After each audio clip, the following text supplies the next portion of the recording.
আজকে আমরা প্লেনে চড়ে যাচ্ছি বারমুডার একটি খুবই প্রসিদ্ধ স্থান পিকে।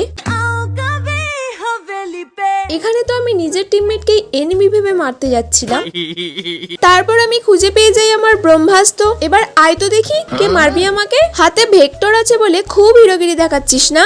আয় তো দেখি ভেক্টর টু ভেক্টর, ব্যাস হাওয়া বেরিয়ে গেল। এখানে এটাকে বলে কি বলে মনে আছে কিন্তু বলবো না। যাই হোক, তোমাদের যদি মনে থাকে একটু কমেন্টে জানিয়ে যাও। তো এটা জেলে ফাইট করলে আমার এইচপি কমবে না। আর এখানে তো কেউ আমার টিমমেটকে স্বর্গে পাঠানোর ব্যবস্থা করেছে। ও, এ তো বেদের মেয়ে জোসনা।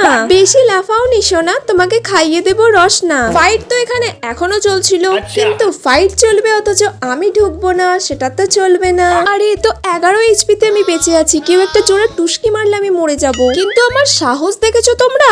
এইচপির এই অবস্থা, কিন্তু তাও আমি ফাইট করে যাবো। পিকের সাফ সাফাই কমপ্লিট, এবার টপকে যাওয়া টিমমেট গুলোকে বাঁচিয়ে দিই।